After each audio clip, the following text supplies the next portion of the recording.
할렐루야. 한 주간 잘 지내셨나요? 예, 서로 한번 인사 나누시겠습니다. 사랑합니다. 보고 싶었습니다. 축복합니다. 예, 오늘 말씀을 사모하고 주님 앞에 예배하시는 우리 건강의 모든 가족들, 그 10년과 가정 위에 우리 하나님의 큰 평강이, 사랑이 가득하시기를 주님의 이름으로 축원드립니다. 우리 기독교는 변화를 이루는 종교라고 이야기할 수 있습니다. 누구라도 참된 믿음을 갖게 되면 그 인생이, 그 존재가 아주 아름답게 변하게 된다라고 하는 것을 우리가 볼 수가 있죠. 그런데 반드시 기독교는 진짜 믿음을 가지면 변화를 이루는 종교인데 왜 변화가 그렇게 참 보이지 않을까? 왜 변화가 이루어지지 못할까라고 하는 질문을 한다면 몇 가지 이유, 몇 가지 대답을 할 수가 있을 겁니다. 첫 번째는 우리 안에 참된 신앙, 참된 믿음이 부족하기 때문에 그렇습니다. 그럴 거예요. 두 번째는 그 변화라고 하는 것이 하루아침에 단번에 이루어지는 것이 아니라 그 변화는 지속적으로 계속해서 서서히 이루어지는 것이기 때문에 그렇다는 것입니다. 또 하나는 뭐냐면 평생을 살아도 완성될 수 없는 그런 부분이 있기 때문에 그렇습니다. 가장 중요한 변화라고 한다면 그 인격과 삶의 변화라고 할 수 있을 텐데 우리의 그 본성 자체가 죄성이 물들어 있기 때문에 아무리 우리가 노력한다고 해도 예수님처럼 완성될 수는 없다는 것입니다. 예수님을 닮아가는 과정이 있는 것이고 우리가 평생을 최선을 다해서 살아도 예수님을 닮아가는 삶을 되는 것이지 예수님처럼 완성되는 것이 아니다라고 하는 것이죠. 그러므로 우리 그리스도인들은 이 땅을 살면서 이 변화를 위한 기도를 끊임없이 드려야 되는 그런 숙제를 안고 있습니다. 하나님, 내 생각과 저의 결정과 제 인생의 목표와 제 삶, 제 인격들, 제 모든 성전들, 그 모든 것들이 다 예수님을 닮아 변화되고 올바른 방향으로 성숙되어져 갈 수 있도록 도와달라고 주님 앞에 그 도움을 구하는 기도를 우리가 끊임없이 드려야 된다 하는 것이죠. 주님의 도움을 받지 않고는 변화를 이룰 수 없기 때문에 그렇습니다. 우리 오늘 이 시간에 주님 앞에 나와서 예배하는 우리 성도님들 우리 모두가 우리 예수님을 닮아서 변화된 그 은혜를 반드시 경험하는 저와 여러분들 될 수 있기를 바랍니다. 우리가 변화를 이야기를 하면서 생각나는 사람이 있죠. 제일 먼저 떠오르는 사람이 있다면 바로 사도 바울일 것입니다. 이 바울은 우리가 아는 것처럼 예수님을 만나고 그 삶이 아주 극적인 변화를 경험했던, 그 극적인 변화를 체험했던 사람 아니겠습니까? 그분이 예수님을 만나고 어떻게 달라졌을까요? 몇 가지를 이야기를 한다면 먼저는 그분은 태어날 때부터 로마 시민권을 가지고 태어나는 것에 대해서 굉장히 자랑스러웠던 그런 사람이었습니다. 그런데 예수님을 만나고 난 다음에 그는 그 모든 것들을 내려놓고 하나님 나라의 시민권을 가졌다라고 하는 것을 가장 자랑스럽고 기쁘게 여겼던 사람이 바로 바울이었죠. 그 사람은 전에 가말리엘이라고 하는 스승 밑에서 배워서 유대 여러 전통과 율법에 정통한 그런 지식을 가졌다라고 하는 것 때문에 그것을 자랑스러워했던 사람이었는데 예수님을 만난 다음에 예수 그리스도를 아는 지식이 가장 고상하다는 사실을 깨닫고 그것을 기뻐하는 사람으로 바뀌었습니다. 전에는 유대 지도층 그 인사들을 만나서 교제하면서 또 더 높은 성공을 이루기를 원하고 그것을 꿈꿨던 사람이었는데 이제는 예수님과 더 깊은 영적인 교제를 나누는 것을 가장 원하는 그런 사람으로 바뀌게 되었다는 것이죠. 무엇보다 가장 극명한 변화가 있다고 한다면 예수님을 믿는 사람들을 핍박하던 사람에서 그 예수님을 전하고 예수님 때문에 핍박을 받는 사람으로 바뀌었다라고 하는 그런 변화를 우리가 볼 수가 있을 것입니다. 그런데 여러분, 이런 바울의 많은 변화들 중에서 가장 먼저 일어난 변화가 무엇일까라고 하는 것입니다. 그 모든 아름다운 변화들을 이끌어가는 첫 번째 변화는 무엇이었는가 하는 것이죠. 인격의 변화도 중요하고 삶이 변하는 것도 중요합니다. 그런데 한 사람이 예수님을 믿기 시작할 때 제일 먼저 일어나는 변화는 그 생각의 변화입니다. 그 생각이 변하는 것이죠. 구체적으로 말한다면 예수님에 대한 생각이 변하는 것입니다. 예수님이 누구신가? 라고 하는 질문에 대한 그 대답이 생각 속에서 달라지는, 변화되는 것입니다. 인격, 그 다음에 인격도 변화되고 삶의 변화도 자연스럽게 따라오는 것임을 우리가 깨닫게 되는 것이죠. 자, 그렇다면 여러분, 사도 바울이 과거에 예수님에 대한 생각을 어떻게 갖고 있었는가, 그는 예수님을 어떤 분이라고 알고 있었는가라고 하는 것을 우리가 생각해 볼 수 있습니다. 그때 바울은 예수님을 거짓 선지자로 생각했습니다. 과거에 율법과 성경을 기초로 존재하고 있는 유대교를 그 뿌리부터 흔들어 놓는 이단 선동자로 예수님을 알고 있었습니다.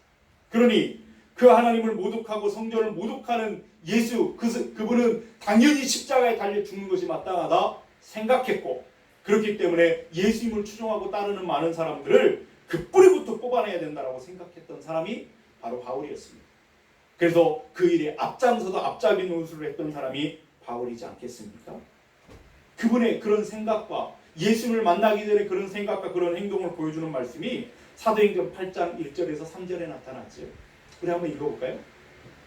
사울은 그가 죽임당함을 마땅히 여기더라. 그날에 예루살렘에 있는 교회에 큰 박해가 있어 사도 외에는 다 유대와 사마리아 모든 땅으로 흩어지니라.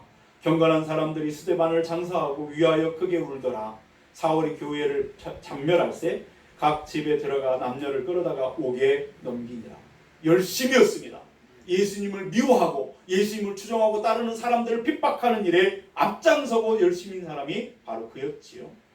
그랬던 그가 다메섹으로 가던 어느 날 부활하신 예수님을 인격적으로 만나게 됩니다. 그리고 나서 예수님에 대한 생각이 180도 변하게 되었습니다. 그리고 그날 그는 다메섹에 가가지고 회당에 다니면서 뭐라고 말을 하냐면 예수님 그분은 하나님의 아들이라고 그렇게 전했습니다. 그 이야기를 들으면서 사람들이 얼마나 놀랬겠습니까? 그 이야기가 사도행전 9장 20절 21절에 나오죠.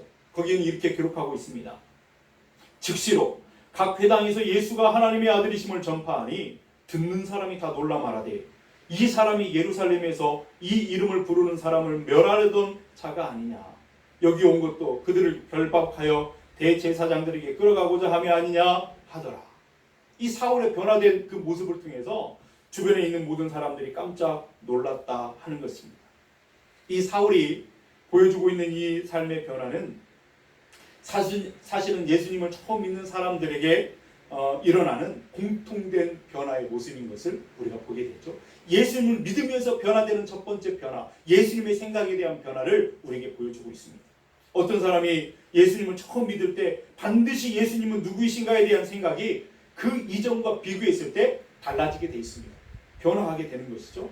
그 이전은 예수님을 잘 몰랐다거나 예수님에 대한 오해나 편견을 가지고 있다가도 성경을 통해서 말씀을 통해서 예수님이 어떤 분인가를 조금씩 알아가게 되고 어느 순간에 그분 예수님은 나를 구원하시는 유일한 주님이십니다. 이렇게 고백하는 자리에 이르게 된다 하는 것입니다. 이 생각의 변화가 우선되고 나면 그 다음에 그 사람의 인격과 삶도 따라서 변화되어져 가는 것을 보게 되죠. 그 변화가 당사자뿐만 아니라 주변에 있는 많은 사람들, 그가 속하 있는 그런 가정과 주변의 사람들까지 선한 영향력들, 선한 변화를 일으켜가는 그런 모습을 보게 됩니다. 그런데 그 변화가 그 주변에 있는 사람들에게 긍정적인 변화를 보이는 것도 있지만 그렇지 못하고 어떤 사람들에게는 그 사람이 변화됐다라고 하는 것 때문에 오히려 공격자가 되고 원수가 되고 핍박자가 되는 경우도 있는 것을 보게 됩니다. 바울이 그랬잖아요.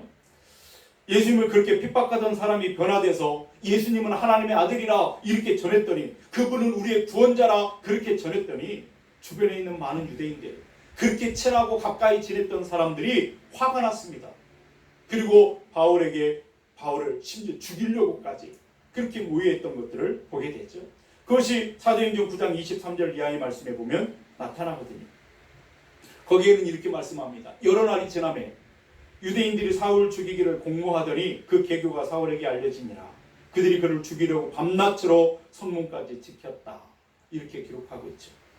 어쨌든 사람들의 태도가, 주변에 있는 사람들의 태도가 어떠하든지 예수님을 제대로 믿기 위해서는 예수님이 누구이신가에 대한 생각, 그 생각부터 우리가 분명히 가져야 된다. 예수님에 대한 생각부터 바뀌어야 된다라고 하는 것입니다. 그것을 보여주는 또 한 예가 예수님의 제자 베드로를 통해서 우리가 보게 됩니다.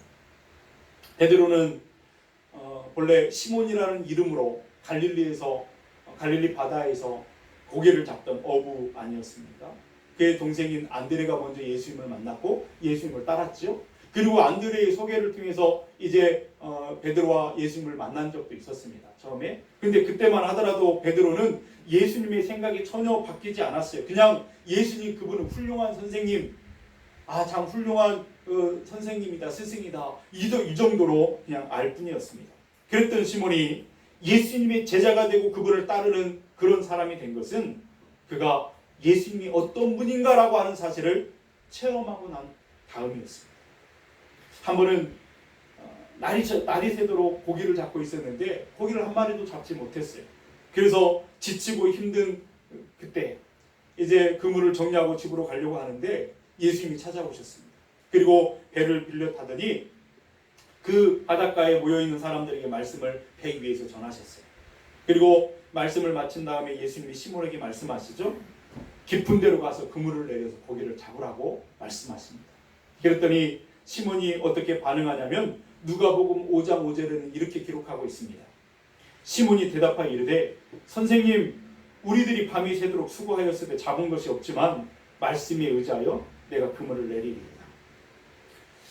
베드로는 예수님을 선생님이라고 불렀습니다. 그의 생각 속에 예수님에 대한 생각은, 예수님에 대한 어떤 부분은 뭐였냐면 그냥 훌륭한 스승이었다라고 하는 것을 보여주지요. 그런데 놀라운 사건이 그 이후에 벌어집니다. 말씀에 의지하여, 말씀에 순종하여 그물을 내렸더니 그물이 찢어질 만큼 많은 고기를 잡게 됐죠. 그래서 주변에 있는 다른 배를 불러가지고 함께 그것을 간신히 들어 올리는 만큼 놀라운 일을 경험하게 됩니다. 그 바닷속에 있는 모든 것들을 다 바라볼 수 있는, 그리고 사람이 10년까지로 꿰뚫어 볼 수 있는 그분을 거기서 만난 거예요. 그리고 그 순간에 예수님에 대한 시몬의 생각이 완전히 변하게 되었습니다. 그는 더 이상 예수님을 선생님이라고 부를 수가 없었습니다. 왜냐하면 선생님이라는 단어를 가지고는 그분을 다 설명할 수 없을 만큼 그분은 너무나 크신 분이었고 위대한 분임을 깨닫게 되었기 때문입니다. 그래서 베드로는 예수님을 부르는 그 호칭부터 변하게 됐죠. 뭐라고 부르게 되죠? 누가복음 5장 8절은 그렇게 기록합니다. 함께 읽어볼까요? 시몬 베드로가 이를 보고 예수의 무릎 아래에 엎드려 이르되 주여 나를 떠나소서 나는 죄인으로소이다 하니 예수님의 앞에 무릎을 꿇고 엎드려서 주여 퀴리오스, 당신은 나의 주인이시고 나는 당신의 종일 뿐입니다. 아무것도 아닙니다. 저는 그러면서 그렇게 고백하고 있는 것을 보게 됩니다.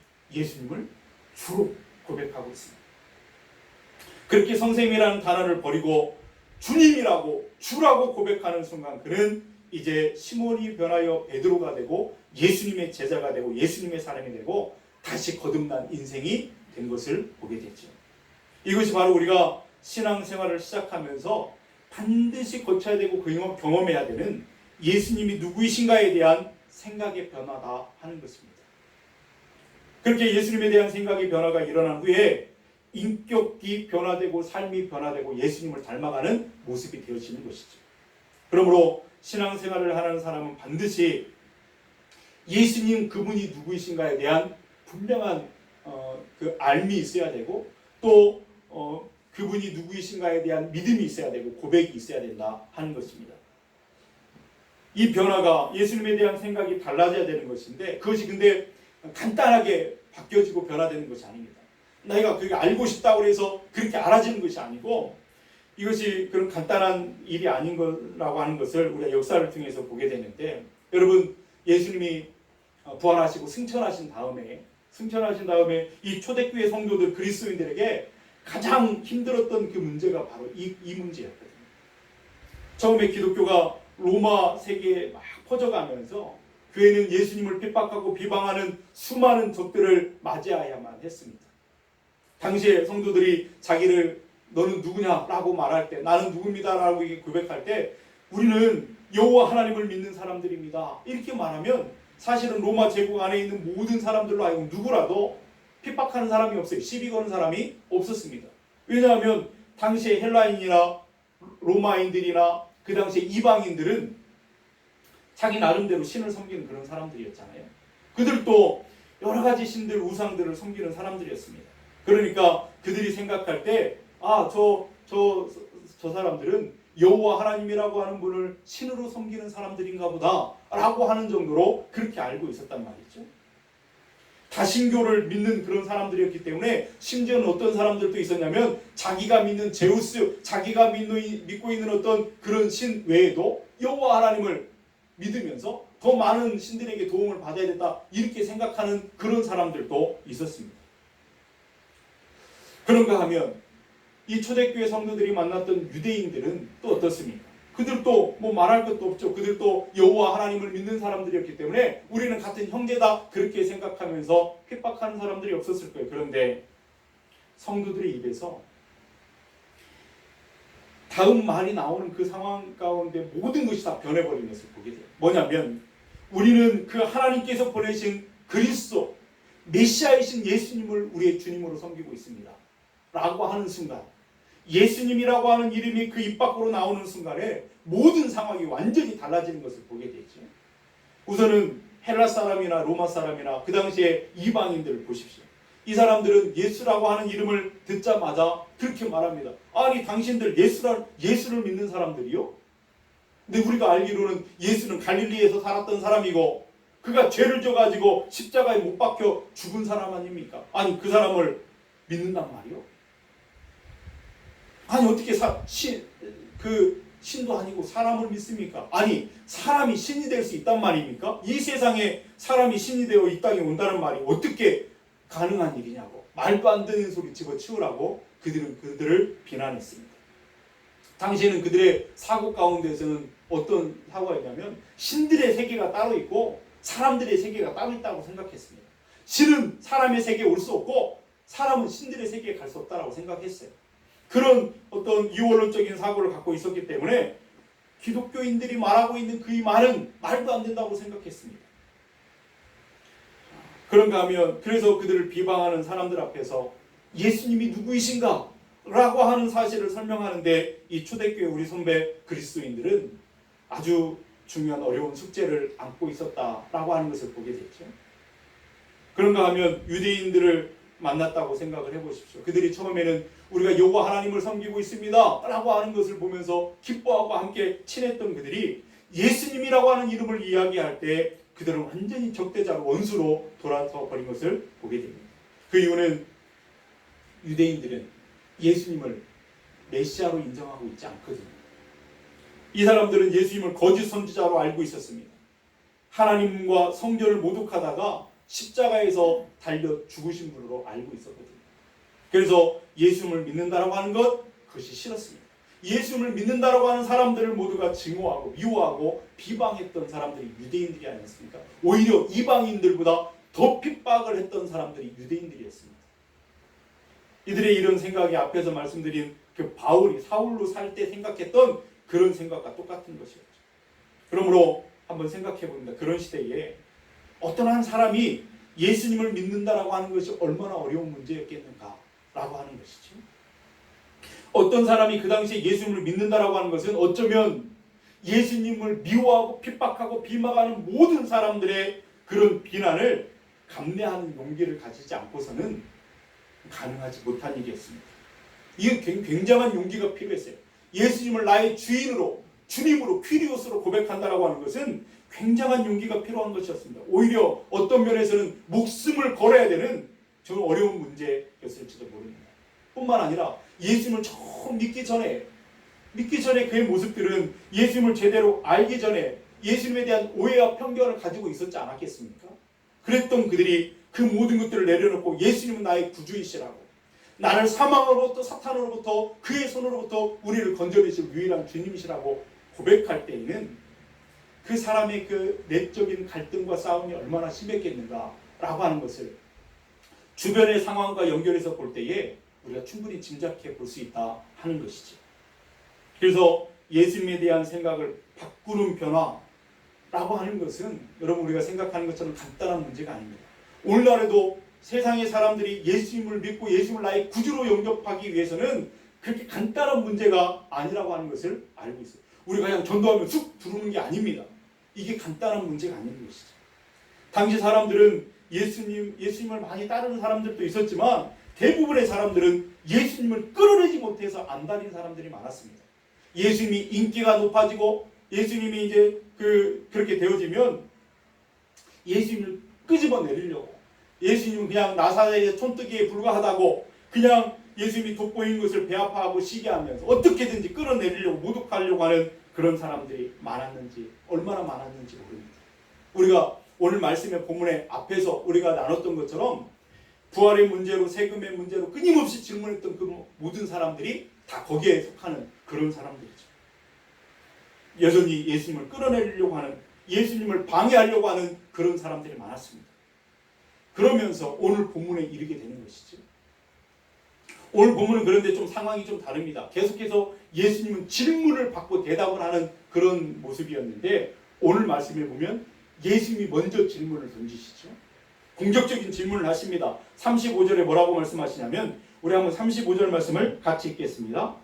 예수께서 성전에서 가르치실새 대답하여 이르시되 어찌하여 서기관들 그리스도를 다윗의 자손이라 하느냐. 아멘.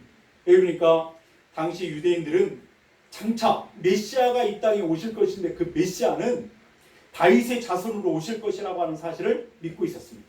왜냐하면 구약의 모든 성경이 메시아가 오게 될 거예요. 메시아를 하나님이 보내주실 것인데 그 메시아는 다윗의 자손에서 올 것이다 라고 하는 것을 가르쳐 주셨거든요. 예를 들어서 이사야서 11장 1절에 보면은 이새의 줄기에서 한 싹이 나며 그 뿌리에서 한 가지가 나서 결실할 것이요. 이새가 누구예요? 다윗의 아버지잖아요. 그러니까 다윗의 자손에서 메시아가 날 것이라고 하는 그런 많은 예언들이 있었기 때문에 이 많은 사람들은 그것을 믿고 있었단 말이에요.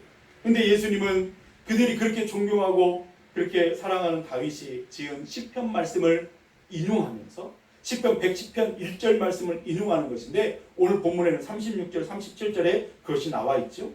우리 한번 36절 37절 같이 읽겠습니다. 다윗이 성령이 감동되어 친히 말하되 주께서 내 주께 이르시되 내가 네 원수를 네 발 아래 둘 때까지 내 우편에 앉았으라 하셨도다 하였느니라. 다윗이 그리스도를 주라 하였은즉 어찌 그의 자손이 즐겁게 듣더라. 아멘. 여러분, 여기 핵심이 뭐냐? 여기 보면은 예수님께서 하고자 하시는 말씀이 뭐냐면 너희들은 지금 메시아가 다윗의 자손으로 태어날 것이고 인간 훌륭한 혈통의 사람으로 생각하고 있지만 메시아는 너희가 아는 그런 정도의 분이 아니다 라고 하는 사실을 말해주고 싶은 겁니다. 사람으로 오시지만 너희가 생각하는 그냥 인간 다윗의 자손으로 나오는 그런 분이 아니다 라고 하는 것을 가르쳐주는 거죠. 그래서 인용을 해서 말씀하신 이 말씀의 핵심이 뭐냐면 36절 앞부분에 나와 있는 대로 주께서 내 주께 이르시되 라고 하는 부분이에요. 거기에 보면 주라고 하는 말이 두 번 나오잖아요. 근데 이 주라고 나오는 그 가리키는 부분이 따로 두 분입니다. 두 분. 앞에 나오는 주께서 하는 그 주는 누구를 가리키냐면 성부 하나님을 가리키는 것이죠.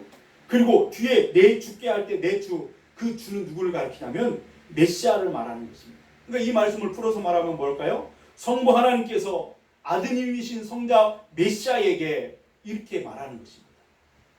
그렇다면 다윗은 메시아를 주라고 불렀으니 어떻게 메시아가 다윗의 자손일 수 있겠느냐? 이렇게 반문하는 것이죠. 주라고 하는 표현은 당신은 나의 주인이십니다. 나는 당신의 종일 뿐입니다. 라고 자기를 낮추고 그분을 높이는 것을 말하는 거잖아요. 근데 다윗이 메시아를 주라고 고백했다고 한다면 어떻게 다윗의 자손일 수가 있겠느냐? 아니 조상이 손주 보고 아이고 당신은 나의 주인이십니다 이렇게 할 수가 있겠느냐? 그럴 수 없지 않느냐? 라고 말하고 있는 것이죠. 여러분, 예수님이 이 질문을 통해서 정말로 그들에게 하고 싶은, 그 모여있는 모든 사람들에게 하고 싶은 말씀이 무엇인가 하면 바로 그것이었습니다. 이 땅에 구약 성경에 말씀하시고 예언하신 그 메시아, 이 땅에 오신 그분이 얼마나 위대하신 분인가. 너희들이 생각하는 그런 정도의 사람의 혈통으로 인간으로 오신 그런 메시아, 그 정도의 분이 아니시다. 그분이 얼마나 높고 크고 위대하신 분인가를 말해주고 싶으신 것입니다. 풀어서 말하면 그분은 다윗은 땅에 속한 사람일 뿐이지만 메시아는 위의 분, 하늘에서 오신 분이다 라고 말하는 것이죠. 사람이 감히 눈을 들어 바라볼 수 없는 그런 위대하신 분이시다 라고 하는 거예요. 그분은 하나님 자신이시고 창조주이시고 그리고 만유의 주인이시고 온 인류의 유일한 구주이시다라는 사실을 말해주고 싶은 것입니다. 그렇기 때문에 너희가 존경하는 다윗도 그분을 메시아를 주라고 말하지 않느냐. 너희가 할 수 있는 것은 그러므로 그에게 합당한 찬양과 경배를 드리는 것이고 그분을 제대로 믿고 고백하는 것이 정말로 중요하다라고 하는 것을 가르치고 싶으신 것입니다. 결국 이 말씀을 통해서 예수님은 거기 둘러 있었던 많은 바리새인과 서기관들과 헤롯 당원들과 사두개인과 대제사장들과 백성의 장로들, 그 수많은 사람들에게 이 땅에 메시아로 오신 예수님 당신이 얼마나 크신 분인가, 얼마나 위대하신 분인가 라고 하는 사실을 선포하시는 거예요. 그들에게 가르쳐 주시는 것이죠. 자기 계시의 말씀을 여기서 하고 계시는 것입니다. 여러분이 예수님이 이 말씀을 하시니까 아무도 대답하지 못했다고 성경은 기록하고 있는데, 이 동일한 사건이 기록하고 있는 마태복음 22장 46절의 말씀에 보면 이렇게 기록합니다. 한마디도 능히 대답하는 자가 없고 그날부터 감히 그에게 묻는 자도 없더라. 이렇게 말합니다. 예수님을 그렇게 비방하고 끌어내리려고 하고 막 이게 눈에 불을 켜고 달라드는 사람들이 완전히 그냥 꿀먹은 벙어리가 되어버렸다라고 하는 것을 보게 되죠. 오늘 보면 37절 끝에는 사람들의 반응을 이렇게 기록하고 있습니다. 많은 사람들이 즐겁게 듣더라. 예수님을 믿고 사랑하고 따르던 사람들에게는 예수님의 이 말씀을 정말 맞습니다 그러면서 즐겁게 들었고, 예수님을 믿지 않고 비방하던 사람들에게는 입이 있어도 할 말이 없게 만들었던 말씀이다 라고 하는 것이죠. 오늘 이 말씀은 우리 말씀을 통해서 하나님 우리에게 영적인 교훈을 주고 계십니다. 아니, 어떤 질문을 하나 던지고 있습니다. 우리에게 대답해 보라고 말씀하고 있는 것이죠. 어떤 질문이냐면, 너는 그렇다면 너는 예수님 그분을 무엇이라고 말하고 있는가? 너는 예수님을 너에게 예수님 그분은 어떤 분이신가? 라고 하는 질문을 우리에게 던지고 있고, 그 질문에 대해서 우리 각 사람은 대답할 수 있어야 된다라고 하는 것입니다. 예수님 그분은 여러분에게는 어떤 분이십니까? 그분은 훌륭한 선생님이십니까? 여러분, 그분은 병든 자를 치료하시는 훌륭한 의사이십니까? 가난한 자를 돌보시는 무슨 사회복지사 같은 그런 분이십니까? 예수님 그분은 세계의 성역 가운데 4대 성역 가운데 한 사람으로 그냥 추앙받을 만한 그런 분으로 생각하고 계십니까? 아니요. 예수님 그분은 모든 것을 다 생각하고 그렇게 한다 할지라도 그 생각을 넘는 크고 위대하신 분이 우리 주님이시라는 사실을 말씀을 통해서 우리는 깨닫게 되는 것입니다. 그분은 유일하신 주님이십니다. 우리를 사탄의 손에서 죄악으로부터 죽음으로부터 건져내실 유일한 주님이 바로 우리 예수님이십니다. 그분은 이 땅에 속한 분이 아니라 위로부터 오신 분이고 창조주이시기 때문에 모든 것의 주인 되신 분이 우리 예수님이십니다. 그래서 그분이 우리의 모든 것을 통해 영광받아 마땅하신 그분이심을 우리 예수님을 우리에게 가르쳐주고 계시고, 그분에 대한 바른 믿음, 바른 신앙, 바른 고백을 우리에게 요구하고 계시다 하는 것입니다.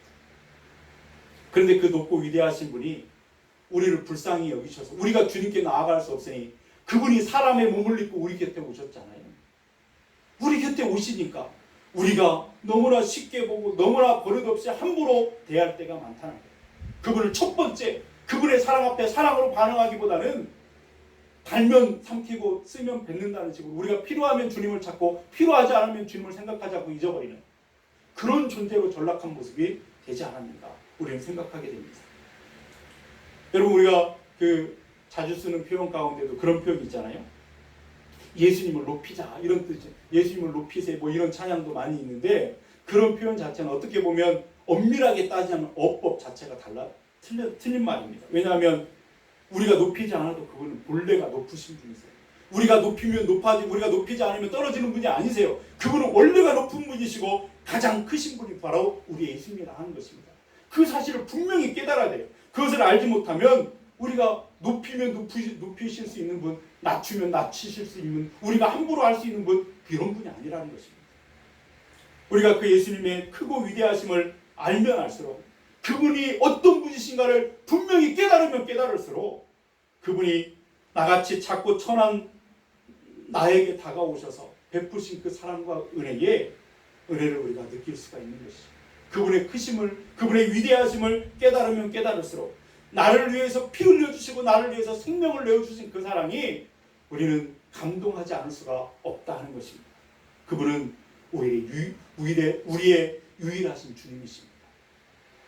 어떤 목사님이 어떤 사람에게 전도를 했답니다. 예수님을 믿으라고 이렇게 자꾸 만날 때마다 이야기하니까 그 청년이 화를 내면서 목사님한테 말했대요. 그만 좀 말을 하라고. 나도 지식이 있고 그래서 여러 종교를 이렇게 보니까 사실은 다 그것이 그것 같다고. 다 썩었고 다 부패하고 냄새만 나는 거라고. 이렇게 말을 하는 거예요.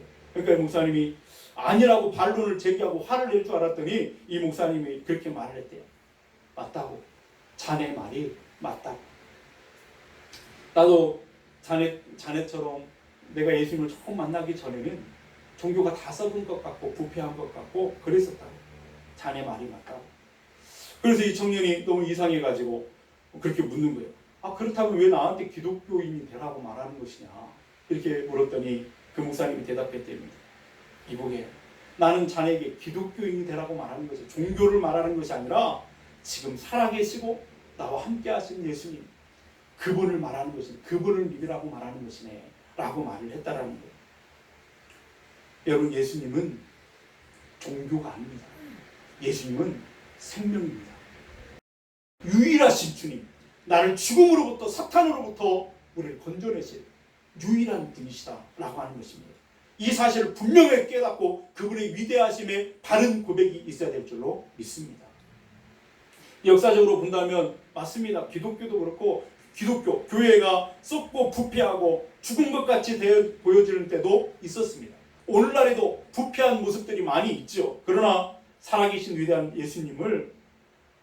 예수님이 부패한 것이 아니라 예수님을 믿는 사람들이 잘못된 믿음 때문에 부패한 모습을 갖게 되는 것이죠. 예수님은 그런 것이 아니에요. 예수님을 그래서 제대로 알고 믿고 고백할 때 우리는 살아나는 줄로 믿습니다. 우리가 살고 우리의 가정도 우리의 교회도 다시 살아나게 되는 역사가 있게 될 줄로 믿습니다.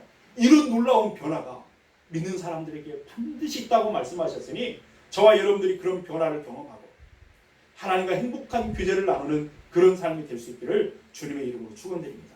그러기 위해서 예수님 그분이 누구이신가에 대한 분명한 대답을 하실 수 있어요. 그분이 누구신가? 다윗의 자손입니다. 그건요 10%도 모르는 거예요. 아니 만분의 1, 10만분의 1도 모르는 거예요. 주님은 그것을 뛰어넘는 더 크고 위대하신 분, 그분은 우리의 생명인 줄로 믿습니다. 그런데 그 예수님이 정말 우리에게 다가오셔서 우리와 함께 하시고 우리를 도우시고 계시니 마치 나의 종처럼 도깨비 방망이처럼 예수님을 함부로 할 때가 얼마나 많이 있는지. 그러다 보니까 우리가 그 은혜와 그 사랑이 우리의 삶에서 연결어가지 못하고 예수님을 닮아가는 그 모습으로 나타나지 못한다는 사실을 우리가 보게 되는 것이죠. 예수님은 우리 존재의 일부분이 아니라 필요하면 붙잡고 내가 그냥 괜찮으면 그냥 놓을 수 있는 그런 분이 아니라 오늘 우리가 살아가는 우리 존재 자체를 가능하게 하는 그런 분이 우리 주님이심을 우리는 분명히 깨닫고 고백할 수 있어야 될 줄 믿습니다. 그래서 그런 고백이 있어야 됩니다. 주님 없이는 나는 살 수 없습니다. 주님의 은혜가 아닌 곳은 살 수 없습니다. 주님 나를 붙잡아 주십시오. 내 시선이 내 마음의 방향이 주님만을 향할 수 있도록 나를 도와주십시오. 그 기도가 끊임없이 우리가 돼야 되는 고백이다라고 하는 것이죠. 저는 모태신앙을 가지고 모태신앙이에요. 그러니까 어렸을 때부터 예수님의 이름으로 축복을 받기도 하고 부모님께 받기도 하고 목사님께 받기도 하고 그렇게 자라왔습니다. 그래서 쭉 이렇게 지난 날을 가만히 말씀을 준비하면서 생각해 봤더니 가장 많이 불려지고 가장 친숙한 이름이 조석이라는 이름도 아니고요. 다른 사람의 이름도 아니고 예수님의 이름이에요. 예수님의 이름으로 기도하고 제가 제 손으로 숟가락을 뜨고 밥을 먹는 순간부터 예수님의 이름으로 기도하지 않았겠습니까? 예수님 밥 주셔서 고맙습니다. 이러면서 예수님의 이름으로 수많은 기도를 하고 수십 번, 수백 번 예수님의 이름을 불렀단 말이죠. 그러면서 고백 가운데 하나는 뭐냐면 지금까지 살아온 모든 인생이 예수님 덕분에 먹었습니다. 예수님 덕분에 입었고 예수님 덕분에 이렇게 살아왔다라고 하는 것을 고백할 수밖에 없어요. 앞으로도 예수님 덕분으로 살게 될 줄로 믿습니다. 이런 고백이 중요합니다. 때로는 사람들은 저를 오해하고 그럴 때도 있고 어떤 어려움을 만날 때도 있지만 사람들은 그래서 나를 떠날 때도 있지만 한 번도 예수님 그분은 나를 떠나신 적이 없고 나와 함께 하시고 계셨다는 사실을 고백할 수밖에 없습니다. 여러분은 어떠십니까? 그 예수님은 그래서 내 인생의 보호자이시고 인도자이시고 그분 없이는 살 수 없다라는 고백이 있을 수밖에 없는 거예요. 훗날에 시간이 다 되어가지고 하나님이 서가 너는 이제 와라 그렇게 부르실 때 제 숨이 멎는 그날 내 영혼을 붙들어서 하나님 나라로 인도하실 분이 오직 주님이신 것을 저는 믿습니다. 이 분명한 믿음의 고백을 갖고 그분을 바라볼 때 오늘 우리는 행복한 믿음의 삶을 살아갈 수 있는 것이죠. 그래서 예수님 그분은 감히 말씀드린 저희 삶의 전부라고 고백할 수 있습니다.